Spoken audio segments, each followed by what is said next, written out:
Hello and welcome back to Perspectives. On today's show, we have our usual roundup of the big stories around the world relevant to the Sikh community. And in a shocking revelation, a Hindu is recorded as wanting to deliberately flood the Punjab at an alleged dam operating board meeting. Does this mean the terrible floods have indeed been deliberate? And we continue our look at more evidence that the Sikh community, and indeed all of us, are potentially being played by hidden hands to turn on each other. Fortunately, more in the community are waking up to the fact and sending out warnings to wake up to the fact and remain calm. But all this and more on today's show. Anyway, joining me as always is our very own correspondent in Canada, James Cousineau. Good morning, James.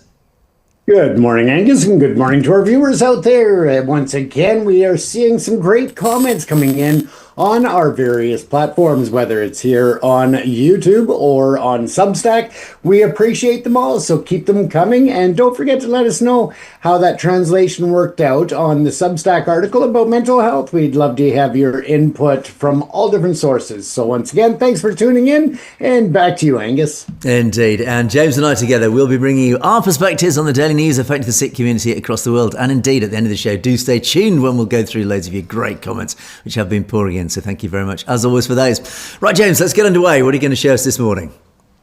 Let's take a look at some global stories that are going on, Angus, and how they are changing the way that we look at not only the world and geopolitics, but also the division that's been sowed and continuing to be sown into the fabric of communities. Now, we've been talking about this for the last few days, and when we look at these different headlines here, we're just going to quickly go over 6 of them tonight. And again, you can always find more detail on these articles on our Substack, but each one that is geographically and contextually different and distinct, they are interconnected in the manifestations of a global political climate characterized by heightened polarization. This is something that we are seeing, whether it is in the United States, India, or elsewhere, and it seems to be an ongoing issue in major metropolitan areas and rural and farming communities throughout the world. Now, of course, we know that there was the report recently of a young lady who was raped and also told during that time of this horrific attack on herself that she didn't belong in the UK, that she should go home. Well, I wanted to reach out to the audience and just really bring home the bravery of this young lady. She's 20 years old. The police have one individual in custody as of this time, and they are still looking into the potential of the second person involved. With that said, the young lady has taken to media and really wanted to thank all of the outpouring of support, of concern, and of course of, just welcoming her to make her feel like she is not someone who should be thrown out of a country, that she does indeed belong in the UK. That it is not the feelings of the overall community, but instead of one or two just vicious idiots that really had their eyes set on attacking someone. And it's likely that the race played no real involvement in this violent and premeditated attack on her, that it was more so that they were looking to attack someone and they used this as an excuse. Now, hopefully, as the police and politicians are speaking out as well, they will indeed hold the individual or individuals responsible to the fullest extent of the law. They need to send a very clear message that attacks on minorities or others will not be tolerated, especially in this global climate right now where there's so much polarization and division being sown by so many different individuals on the left and the right. So again, it is just this struggle, and it's almost like a tug of war trying to pull the groups apart and really put that division in between. Now, the young lady who was attacked between 8 a.m. and 8:30 on September the 9th, of course, she was devastated, and this attack was vicious.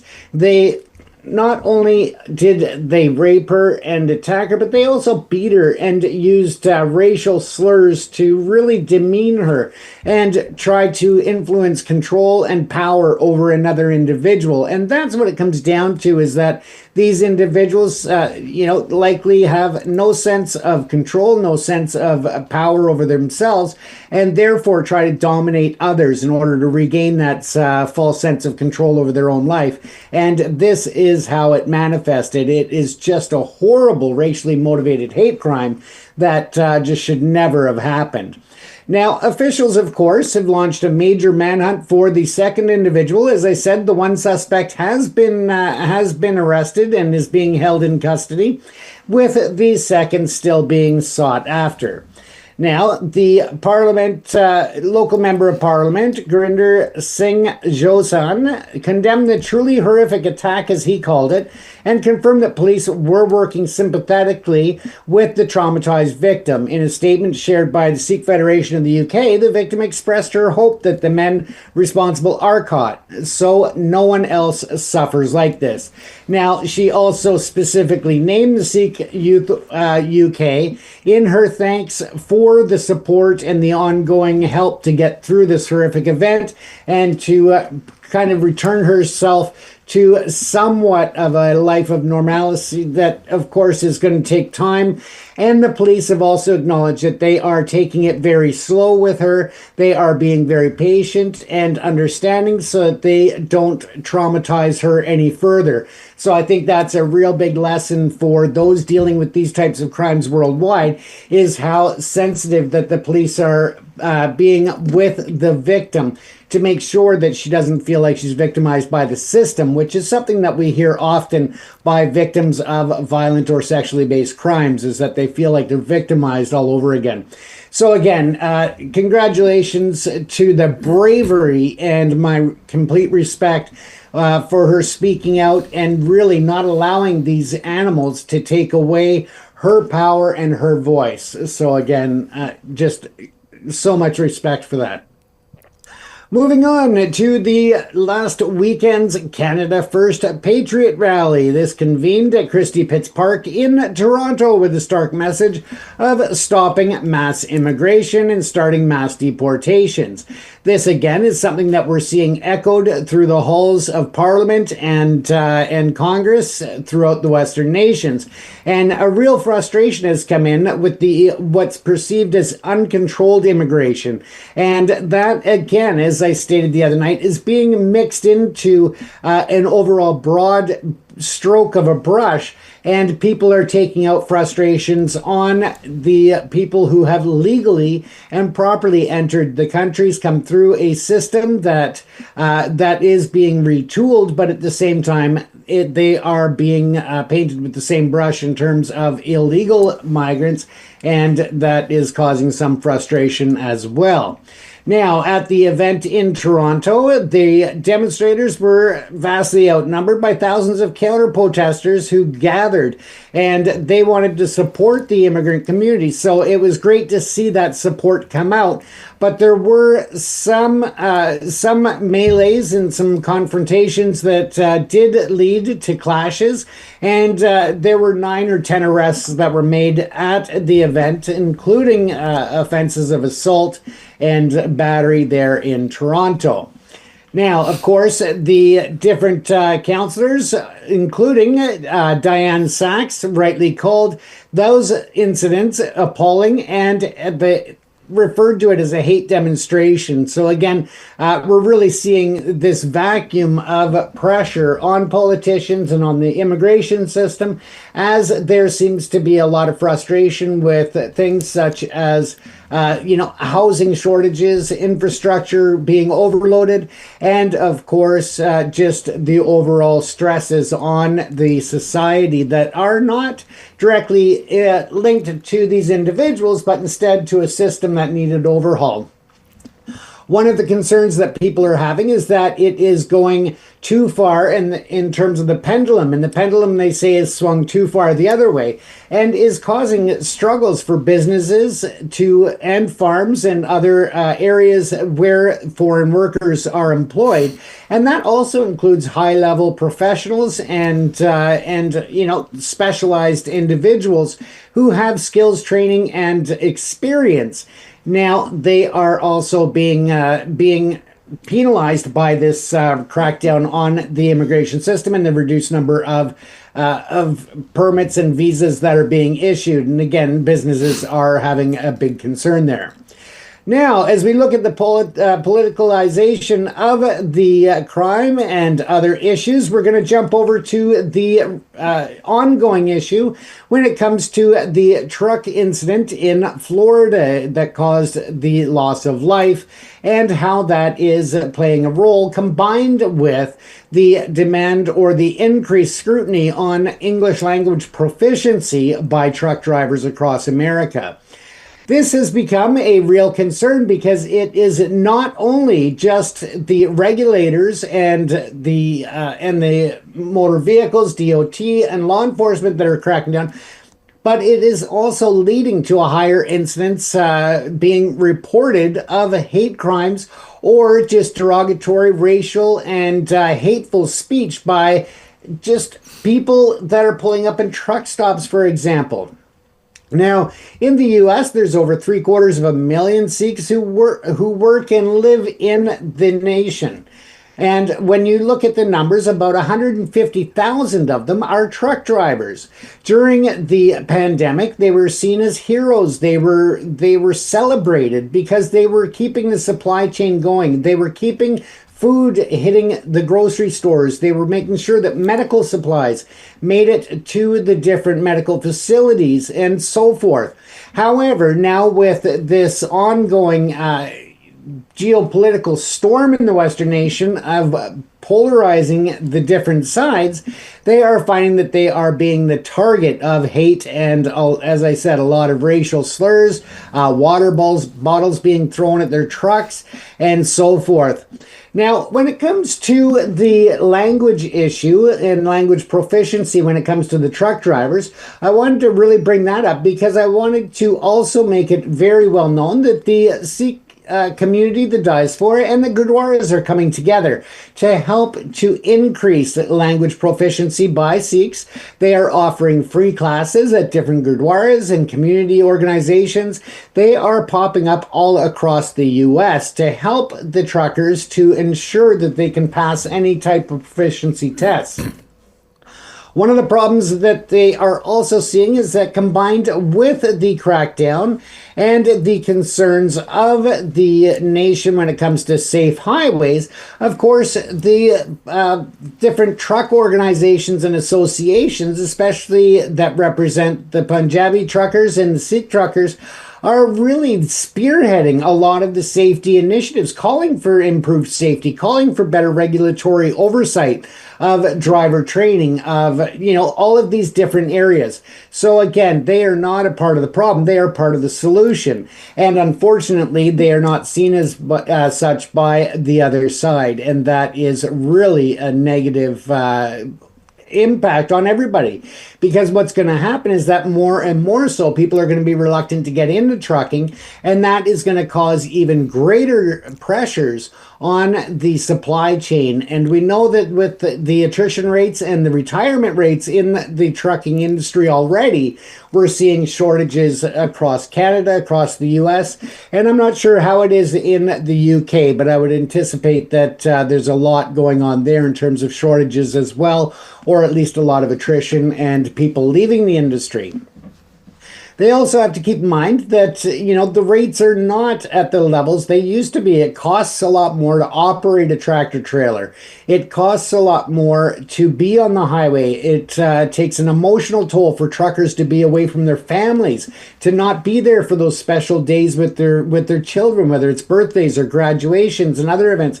So again, the sacrifices that they make are not being truly appreciated and respected, when instead people are looking at one incident and using that as their base point to really turn on an industry that is just above and beyond to support people, whether it was through the pandemic or otherwise. So again, it really is going to have negative effects and really contribute to that supply chain crunch.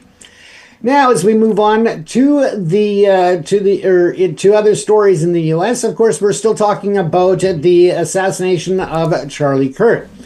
The update at this point with this case is that the assassin is a young individual from the United States, of course. As we know, he's 22-year-old Tyler Robinson. His father was a police officer and is horrified by the direction that his son has gone and what his son has done.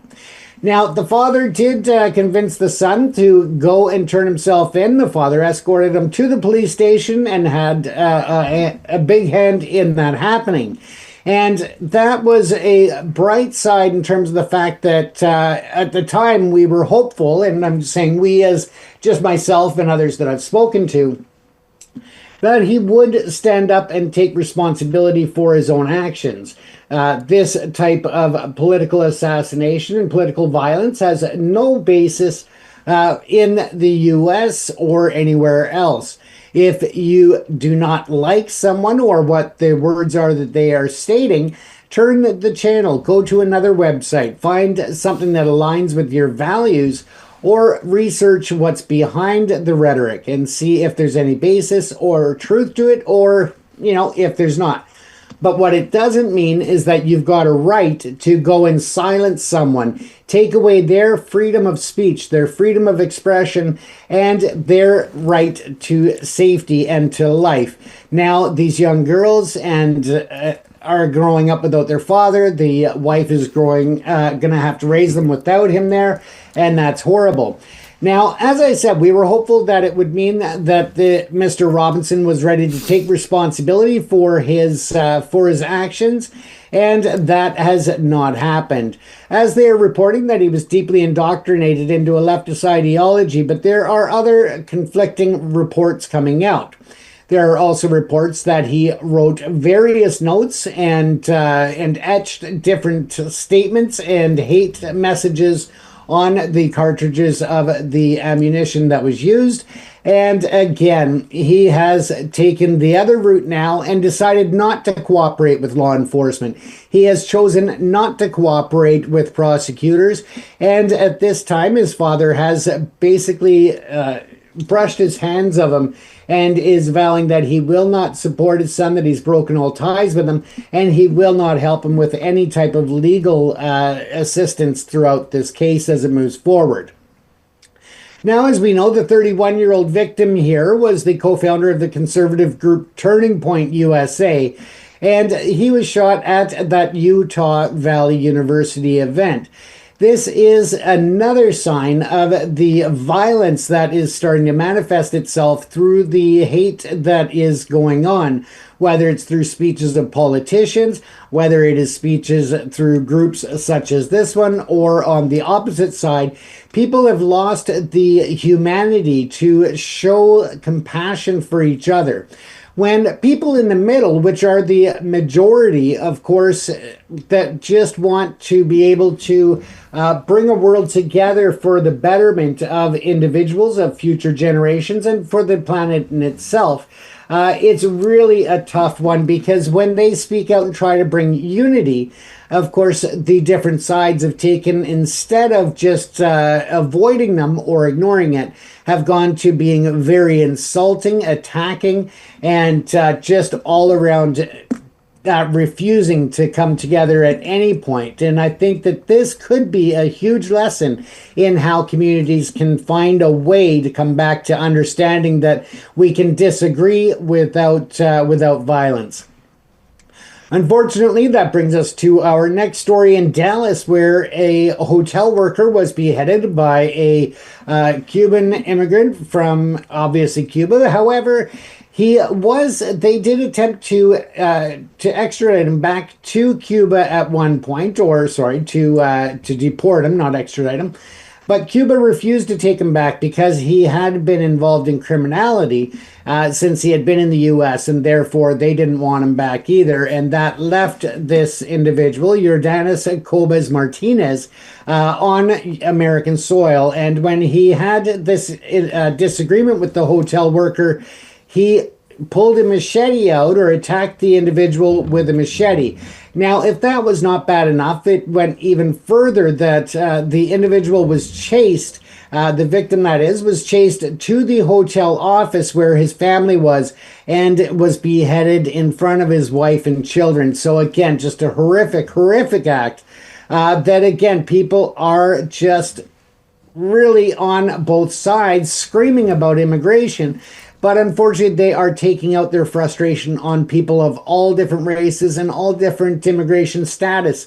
So again, we need to be able to separate the criminality and those who are perpetrating such violent and horrific acts from those who are contributing to society, those who genuinely have immigrated to other nations to have a better life and to contribute to a better future for everyone.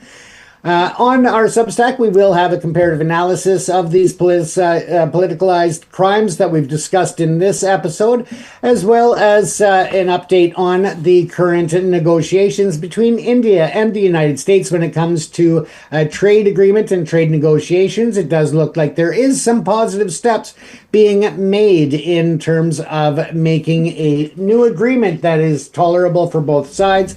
We'll keep our fingers crossed and hope that that helps, because of course it does have an impact on the Punjab region of India as well, especially when it comes to farming and other areas such as the corn within the farm industry that the U.S. is taking notice of as well when it comes to the various areas of concern when it comes to international and global trade, Angus. Yeah, it's interesting and it's quite scary. There's obviously a very common theme in a lot of those stories, and that common theme is polarization, is this really growing extremism on both left and right. On the left, we have the assassination of Kirk. On the right, we have these dreadful far-right attacks, the rape, etc. There's a common theme here, and it's very easy to get drawn into this anger, to get drawn into choosing one side against the other. Because, of course, as I said, I think in yesterday's show in great detail, and I do urge the audience to watch yesterday's show as well, where we started to analyse just what is going on behind the scenes. It's very clear when you start to sort of join a few of these dots. Again, when you're very close to these stories and you get very close to the emotions of these stories, like that dreadful rape here in the UK of that poor lady, or of course the assassination of Charlie Kirk, of course your instant reaction is anger. You want to do something about it. That emotion is very strong, very powerful, but that is what is being used by somebody or something to do something. In other words, this is not accidental.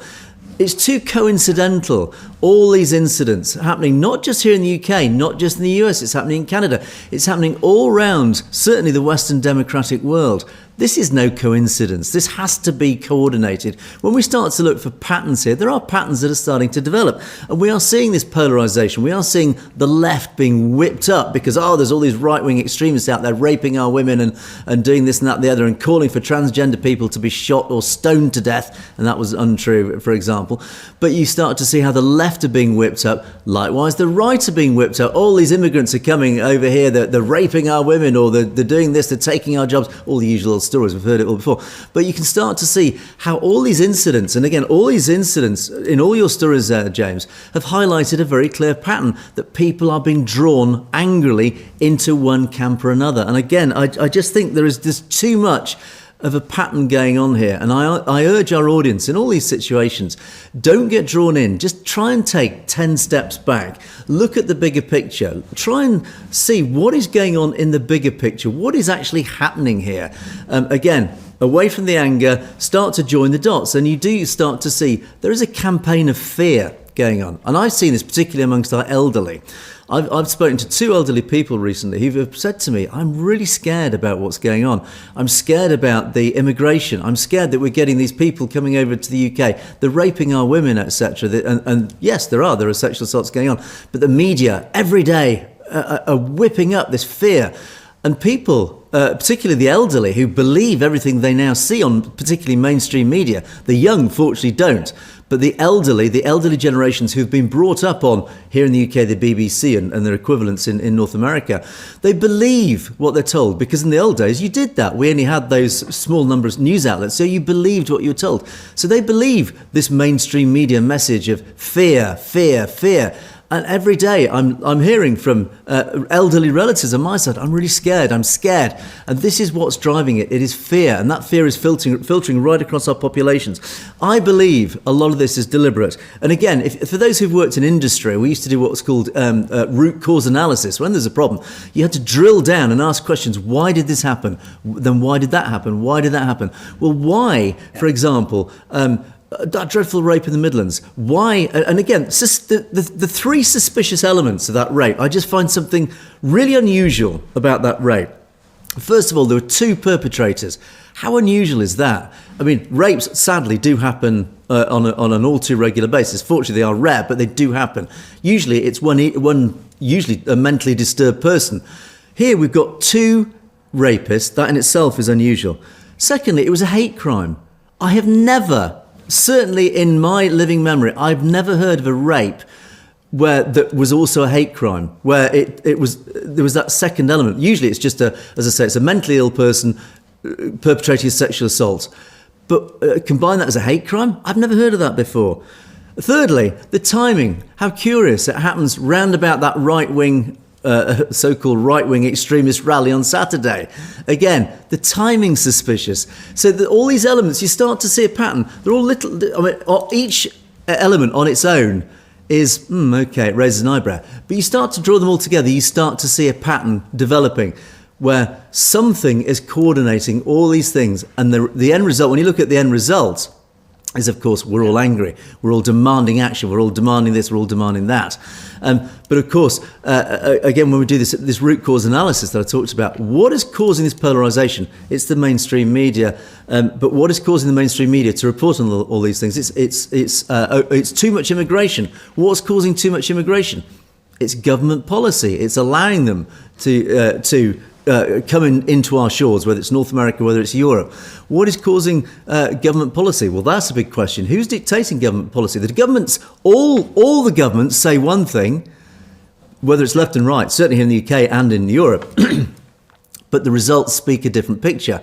Every government here in the UK, for example, whether it's Conservative and now Labour, left and right, they all said, we'll stop the boats, we'll stop immigration. And yet immigration, the graph has just gone increasingly high. So in other words, judging by results, this root cause of a lot of this polarisation has been allowed to continue, despite what the government says. So something, there is, I keep referring, and I'm always suspicious, I'm naturally suspicious.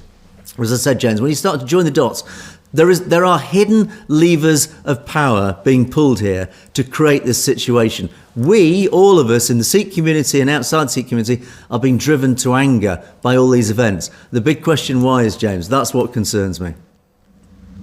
Absolutely. And I mean, when we talk about the media, there used to be something that we called integrity.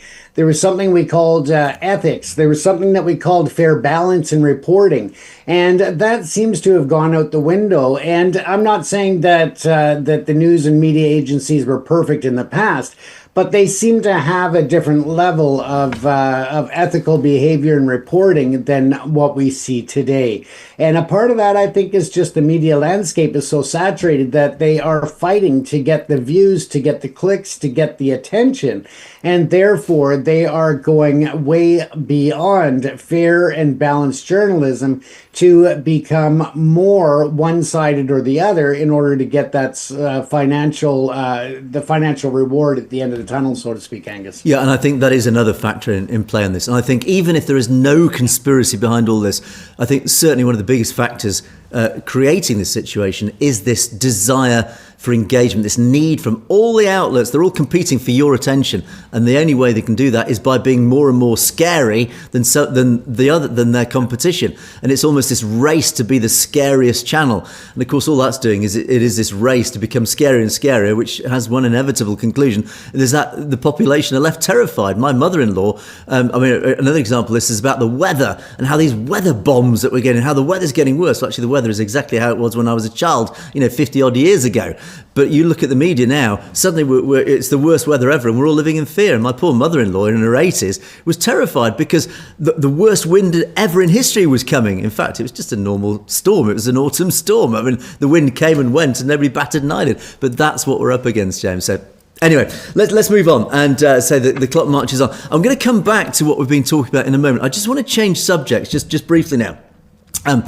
This came out across social media. Now, this is quite shocking, and this does feed into a narrative that we've certainly been covering. This narrative that these floods, dreadful floods in Punjab, we've reported extensively on, and of course our audience are fully aware of what's been going on. But of course, one of the accusations that has been prevalent right across social media and increasingly in mainstream media now is, has it been deliberate? The worst flooding in 40 odd years. The question is India, the Indian government, and by that read the RSS, is it a deliberate tactic by the Indian government to flood the Punjab, to attack Pakistan, to weaponize water, to essentially devastate its enemies? And by that, it includes Pakistan, it includes Punjab, and of course the Sikh community. Well, this I want to play you a video. It was a Hindu man who's called for more flooding of Punjab. Now, of course, James and I don't speak Punjabi, so I'll leave it up to our audience to correct us if this has been misinterpreted. But across social media, this has been reported as a Hindu man. This is the Bakra Management Board. Remember this management board that we talk about that looks after the Bakra Dam. He allegedly has been overheard as saying he wants to flood the Punjab until, quote, not even a flute will play. Which, again, speaks volume. And the comment from a yet unidentified figure seemingly leading the meeting was made regarding Punjabis complaining about dam management.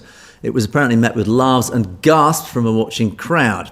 And as people have said, it affirms the belief that the Sikh Punjabi community and other minorities were purposely targeted. Well, I'll play you the video now. Just this is the video itself.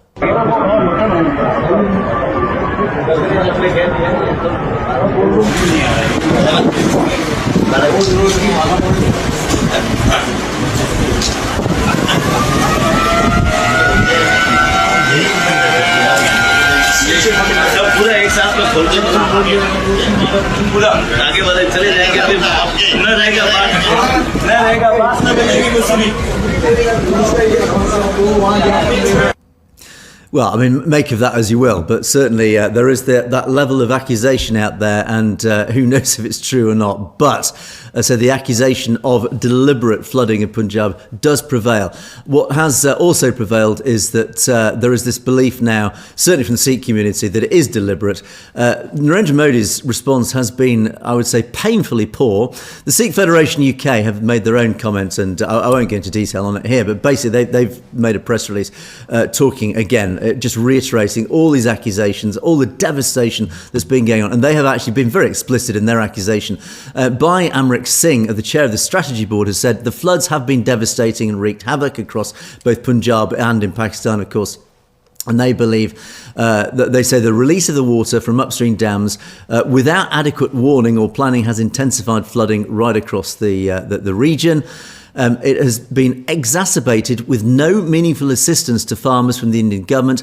And the accusation here is actually they believe it is deliberate with intention to cause widespread destruction and damage to Punjab's farmers as revenge for the farmers' protests that forced Modi in November 2021 to repeal controversial farm laws. So even the Sikh Federation UK, James, are now accusing the Modi government, firstly, of saying it's deliberate, but actually the reasoning, they're actually now putting a reason behind it, saying you're actually deliberately punishing this agricultural region. Of course, the Punjabi farmers are those who operate this region. They are the breadbasket of India. Is saying because of their protests in 2021 and then what followed up a couple of years later that forced him into a U-turn on those agricultural laws, they're saying this is punishment for that. That's quite an accusation, James. Absolutely. And let's not forget that even when you take the water out of the equation, when it dries up, there's also a lot of chemicals and toxins that have been brushed downstream from the river's edges, whether it's manufacturing or other facilities, farmhouses that may have fertilizers or different pesticides. Now, that gets brushed into the water, of course, contaminating even further the land downstream. And at the end of the day, why does this matter? Well, because Modi could potentially be using this as a way to not only punish the farmers for the previous protests and the actions that have been taken, but also to damage the future of Khalistan in damaging the lifeline, which is the farmland that is so fertile and so wholesome, and instead contaminating that, and by proxy contaminating or poisoning the people of the Punjab region, Angus. Yeah, and actually, I think, that's it reminds me, it comes to mind this English phrase, cutting off your nose to spite your face.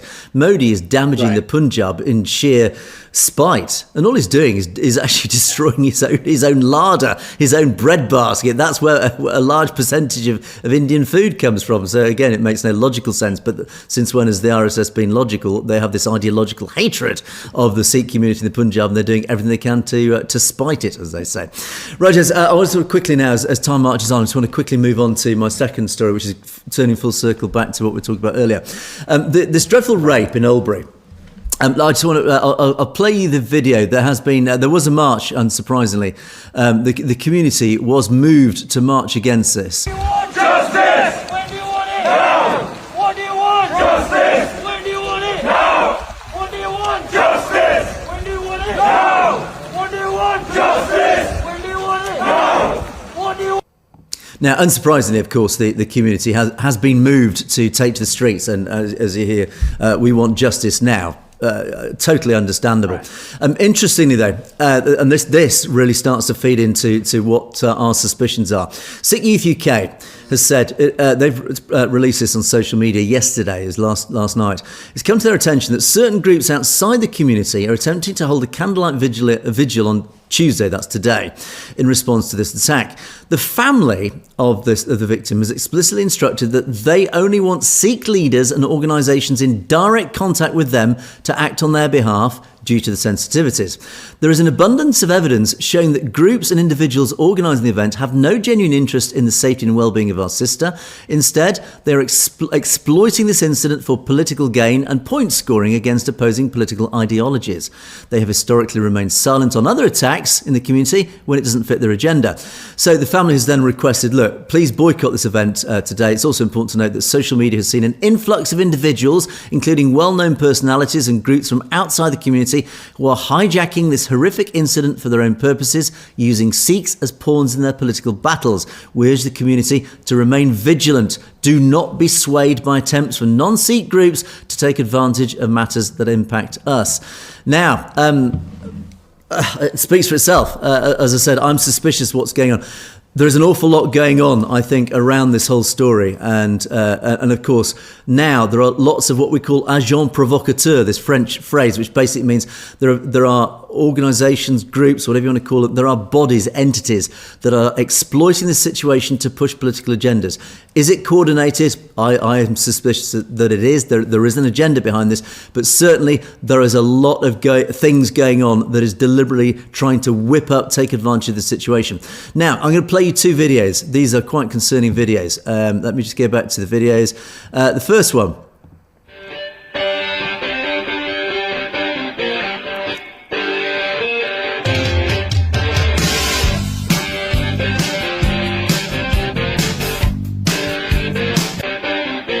Etc. Right. This, I think this came from Canada. I might be wrong. Anyway, it certainly came from North America.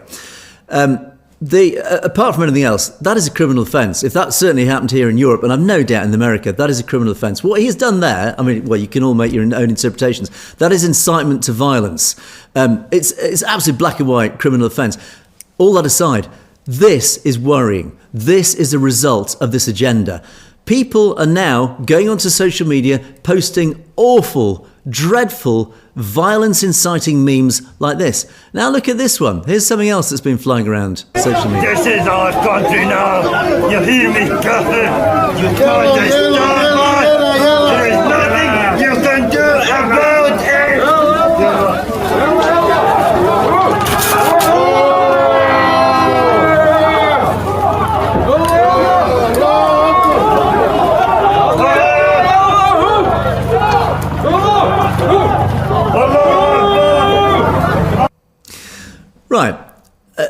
as a British person, I watched that and my immediate knee-jerk reaction is to get angry. But then I thought, hang on a second. First of all, look at the colour of this guy's hands. There's a black guy there. Now, maybe he's a Muslim, who knows? There's two guys in this video with milky white hands. Okay, I'm starting to think a bit suspicious here. The whole thing is very staged, and his accent. Now, at the end, they say Allahu Akbar. Now, I myself have I've narrated the Quran. I've had to say Allahu Akbar on many occasions. I can't say it perfectly, but I can certainly interpret the way they said Allahu Akbar. Allah Akbar. I mean, in other words, what I think, as many people have started to question this video, it seems fake. Somebody has created this video. Now, the immediate knee-jerk reaction is this is a bunch of Muslims who are urinating and burning the British flag. So, of course, that has the obvious effect. It ignites anger in anybody who supports that flag. But as I say, you take a few steps back and you start to analyse these things. Say, actually, that thing doesn't ring true. I suspect, I might be wrong, I suspect this video is fake. And this is what we're up against. There are agents provocateurs out there creating all these memes. That first one I showed you about putting turbans against antlers on the wall. Is that a genuine video, or has it been created by mischief? Has it been created by... We all talk about these bot farms, these Hindutva bot farms in India that churn out propaganda on a daily basis to ignite anger in the Hindu people of India, to turn on Sikhs. Is this happening here in the UK, across North America? I strongly believe there are people behind the scenes now, whoever they are, and I'll leave that up to our audience to make it your own mind, but there is an increasing amount of these sorts of videos appearing across social media. A lot of them, I believe, are fake. They are being generated to drive this polarization, to increase people to the left, to increase people to the right. The far right, this video here that I'm showing here about burning the British flag is pushing people to the far right. There are those now being pushed to the far left by seeing the far right actions, reporting stories like the dreadful rapes and stuff. And I'm not saying that was deliberate, whatever. That's too let's say, too controversial. But there are certainly far right activities that I question. Was that genuine? Was that a genuine perpetrated by the far right? Or, and again, I'm going to use an example used by Hindutva, graffiti on mandirs. Remember the graffiti we've seen on Hindu temples that was actually probably done by Hindutva activists themselves. I believe there are a lot of false flag activities going on behalf of the right and the left, both sides. I think there are an awful lot of false flag activities being perpetrated by these people behind the scenes, whoever they are, that is designed to whip all of us up. Now, as a result, fortunately, more and more people are starting to wake up to this, particularly within the Sikh community. Well done to those in the Sikh community. I'm going to play you another video. This is another appeal for very early on, right after 9/11, we made a decision as a community that we're not going to say we're not Muslim. Because that really means, don't attack us, but it's okay to attack them. Yeah. Whenever there is injustice, that we all join forces and work, to address it. So that was an interview program. I do watch that program. It's a very interesting interview. But basically, that is another appeal for calm. From somebody from the Sikh community. That was Dr. Harpreet Singh of the Sikh Coalition. Now, this next video. Ji ka Khalsa, Waheguru Ji ki Fateh. My name is Rana Singh Sodhi. 24 years ago, I lost my brother to hate violence after 9/11. Since then, I try to bring community together and stop the violence. Thank you to Sikh religion to recommended Congress stop this kind of hate violence. I request to all community join us to make this nation more peaceful. So again, another appeal for calm. That was the brother of the guy who was murdered post 9/11. For those of you who might not be aware of course, post 9/11, an innocent Sikh man was killed in a gas station by somebody angered by the events of 9/11 and believing he was a Muslim, of course. So, but you can start to see now people are saying, "Look, please calm down. This situation is being driven. Something is driving this situation." And I haven't got the video here. There is a video which I wanted to play to you today. I haven't got it lined up, unfortunately. But remember yesterday I talked about this guy, Bobby Singh. He's an activist and a campaigner. Prior to the march on Saturday, He was due to speak at this march on Saturday. This huge march in the UK that was being branded as far-right extremists. Well, it wasn't. It was ordinary people who, again, have been driven to anger by this agenda. Bobby Singh was due to speak at that conference. He was arrested the night before. He was arrested at 6:30 in the evening. And I'm going to read a statement. And unfortunately, I haven't got it lined up. There's a video of him being arrested by the British police the evening before the rally. One has to question, why was he arrested the evening before the rally? This is his statement. I was picked up strategically at that time because there was a big movement that was going to be addressed. Someone leaked the information, but the orders from above were to ensure I was not at the rally and in custody. It's a good job the senior officer understood me and came in at 12:30 a.m. just to interview me and have me out by 3 a.m. So he was released in time. The lovely officers interviewed me late at night. I was sleeping before then. And I required no legal representative. The allegations, whilst very serious, were false, and I was happy to do the interview knowing the risk. One case was dropped. The second case is still with the London Metropolitan Police. I think I'll be okay. I have a good feeling. Thank you to the police. I'd love to say more, but I can't. I genuinely respect the police more after my 12:30 a.m. experience. So what happened there? Bobby Singh was arrested by the police before that rally when he was due to speak at. Suspicious or what? The state machinery tried to prevent him from appearing at that rally because having a Sikh at that far-right extremist rally breaks the narrative. Now, fortunately, bless the local police. They obviously saw through what was going on. They sped him up. He was supposed to be in custody for 24 hours. That was the plan, so therefore he couldn't attend. Fortunately, the local police, I suspect, who understand the agenda, what's going on here, because these poor guys, the guys on the street, probably don't agree with this agenda, but the management of police force, certainly here in the UK, I suspect around Europe as well, has been politicised, and this agenda is playing out across the upper echelons of the state machinery. But the guys on the ground probably don't like what's going on, and that's probably why they thwarted this attempt. But you can see again, James, the hidden hands of power are trying to stop, they're trying to create this narrative. All I would say to our audience now, please remember those two videos that I showed you. Ignore the other ones. Don't be driven to anger. Remember those two videos from two gentlemen in the community who said, please remember our teachings, remain calm. And as I said yesterday, after yesterday's shows, we are being played. So to our audience, in all this, everything that's going on, there is a pattern forming all across the Western democratic world. Something is going on. We are being played. We are being turned against each other, even within the Sikh community itself. Step back. Please take 10 steps back. Look at the bigger picture. Look at all the evidence. Look at the pattern. Something's going on. They're playing us. They are trying to turn us against each other. We must rise above this. Stay calm. They can't beat us if we understand what their game is, James. Absolutely, Angus. And for those viewers who have not been with us for a long time, by all means, feel free to go back and watch some of the programs that we've done when it comes to foreign interference and chatbots and all of that. Because keep in mind, folks, that when we divide each other and we are at each other from different sides and fighting amongst ourselves, that gives in to the enemies of the state.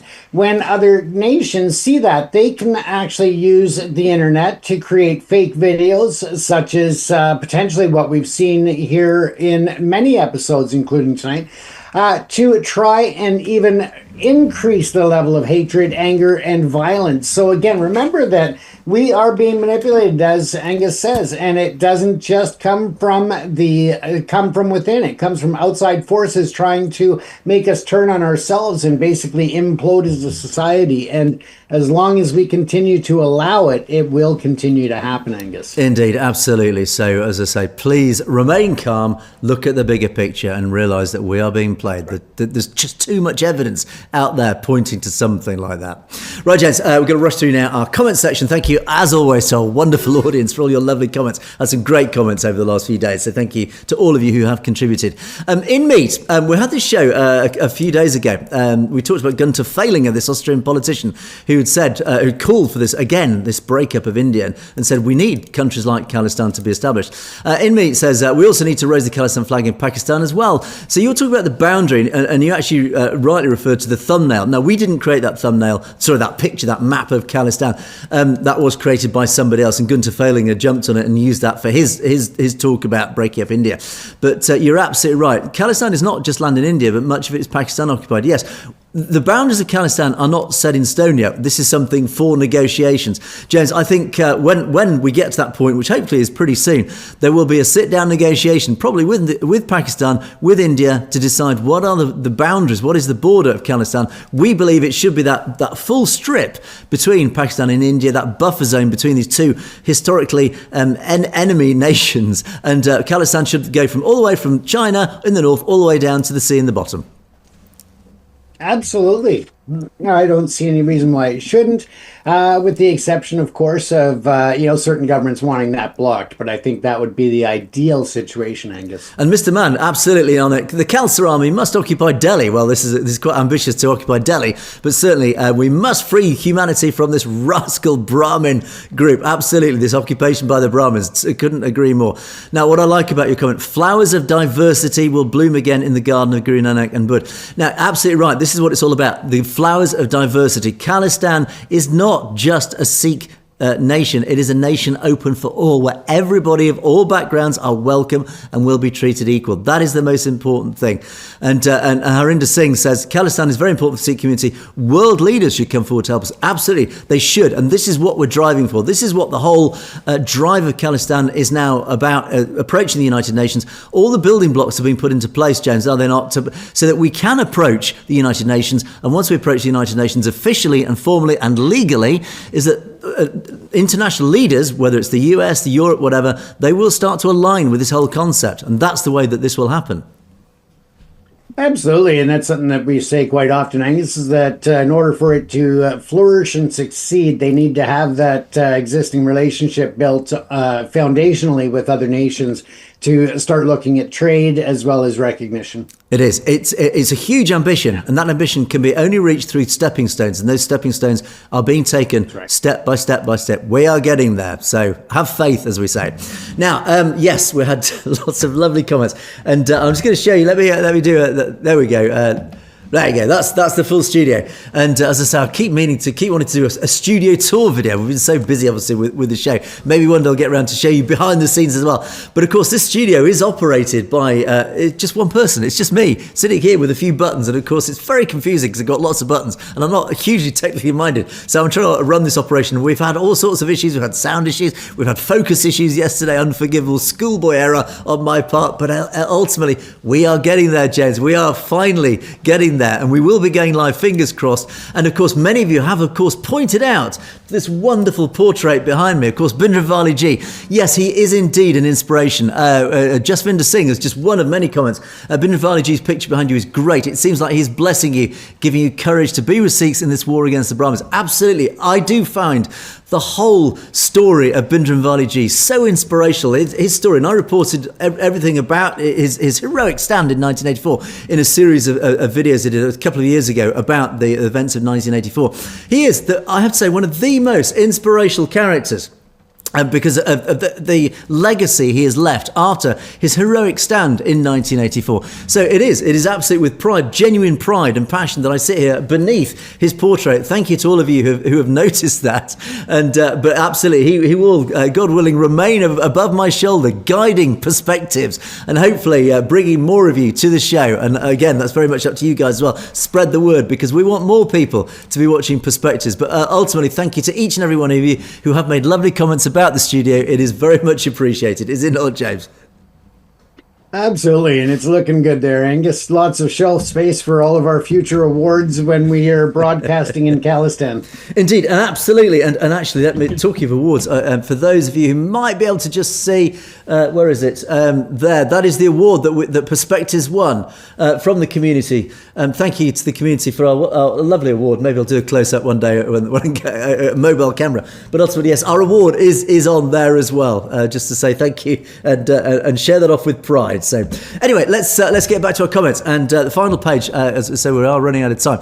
The final page of comments kicked off by Sam saying, India was never a country. Why not free the people who didn't want to live with Indians? Absolutely. Yes, again, we do forget how young India is. India was only really formed in 1947 as an independent sovereign nation, supposedly. Before that, it was just part of a greater British Empire, James. So when people talk about India, they forget just how young a country it is. Absolutely, and especially when you take into contrast the surrounding regions and other countries. I mean, they are just the infant of the world. And I don't mean that in a negative way. I'm just saying that they are that young. They are the infant of the world. Indeed. And then, of course, the story, as we often say, writes itself. Astia says, we will get there together and soon. Thank you, gentlemen. Khalistan Zindabad. Harinder Kaur, another one who says, Khalistan is the only solution for Punjab. Satbashan Singh, one of our regulars. You guys are superb. Thank you. Couldn't do the show without you guys. Lots of respect. The truth tells. Indeed. That is what we're here for. We are here for the truth, James. That's all we can report. That and the chuckles. We get the comments about Angus's smile there. And look, he's smiling yet once again. Indeed. And the final comment of the show goes to TC, one of our regulars again. Absolutely. Great to see us back after our short break, getting the studio technical issues sorted out. North, east, south and west. Khalistan is the best. Khalistan Zindabad. Absolutely. Indeed. But on that note, James, we are going to bring Perspectives to a close. Thanks once again to our wonderful audience for all your contributions. Do keep those comments coming in. They're all very much appreciated. And don't forget, you can message us directly at message@satlogetv.com if there's anything you'd like to bring to our attention directly, as many of you have done. Thank you for that. But that is it for another day. Thanks so much for watching. It is a goodbye from me. It is a goodbye from James. Stay safe, everyone. You have, of course, been watching Perspectives. We will see you next time.